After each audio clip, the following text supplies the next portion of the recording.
চোখ বন্ধ করুন আর কল্পনা করুন আপনার ঘুম ভাঙছে। চোখের সামনে একটি রোবট দাঁড়িয়ে। সে আপনার জন্য কফি বানিয়ে দিচ্ছে, আপনাকে দিনের কাজ মনে করিয়ে দিচ্ছে, এমনকি আপনার মুড বুঝে গান চালিয়ে দিচ্ছে। অবিশ্বাস্য শোনালেও আমরা এমন এক ভবিষ্যতের দিকে এগিয়ে যাচ্ছি যেখানে মেশিন শুধু আমাদের সাহায্যই করবে না, বরং আমাদের মতো ভাবতেও শিখবে। কিন্তু কিভাবে? কৃত্রিম বুদ্ধিমত্তা বা এআই আসলে কিভাবে কাজ করে, চলুন রহস্যের পর্দা উন্মোচন করা যাক। এআই মানে হলো আর্টিফিশিয়াল ইন্টেলিজেন্স, মানে মানুষের মতো চিন্তা ও শেখার ক্ষমতা সম্পন্ন একটি মেশিন। যখন কোনো মেশিন মানুষের মতো সমস্যার সমাধান করতে পারে, সিদ্ধান্ত নিতে পারে বা নতুন কিছু শিখতে পারে, তখন সেটাকে কৃত্রিম বুদ্ধিমত্তা বলা হয়। কিন্তু এটি ঠিক কিভাবে কাজ করে? আমাদের মস্তিষ্ক যেমন অভিজ্ঞতা থেকে শেখে, এআই ঠিক একইভাবে শেখে। কিন্তু কিভাবে? এখানে মূলত তিনটি ধাপ রয়েছে। এক, মেশিন লার্নিং। যখন এআই অনেক ডাটা বিশ্লেষণ করে এবং নিজে থেকেই শিখতে পারে। যেমন আপনি ইউটিউবে যেসব ভিডিও দেখেন, সেটি বুঝে আপনার পছন্দ মতো কন্টেন্ট সাজেস্ট করে। Deep learning. এআই যখন আমাদের মস্তিষ্কের মতো নিউরাল নেটওয়ার্ক তৈরি করে এবং আরও গভীরভাবে তথ্য বিশ্লেষণ করে, সেটাকে বলে ডিপ লার্নিং। Neural networks. আমাদের মস্তিষ্কের নিউরনের মতো ডিজিটাল নিউরন তৈরি করে এআই শেখে। এটি এআইকে মানুষের মতো চিন্তা করতে সাহায্য করে। আমাদের দৈনন্দিন জীবনে এআই বিপুলভাবে জড়িত। আপনি কি জানেন আপনার চারপাশে অনেক কিছুই এআই দ্বারা চালিত?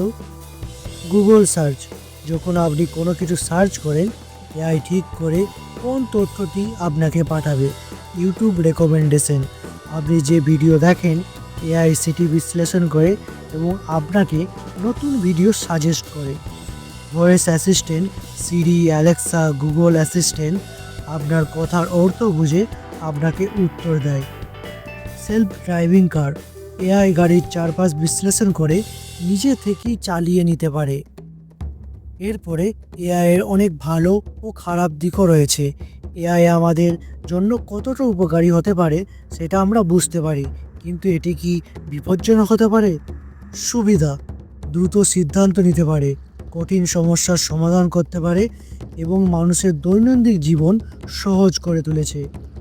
খারাপ দিক: এআই যদি ভুল সিদ্ধান্ত নেয়, যেমন সেলফ ড্রাইভিং কার ভুল করে দুর্ঘটনা ঘটাতে পারে।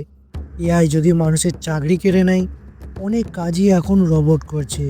এআই যদি খুব শক্তিশালী হয়ে যায়, এটি কি একদিন আমাদের নিয়ন্ত্রণ করতে পারে?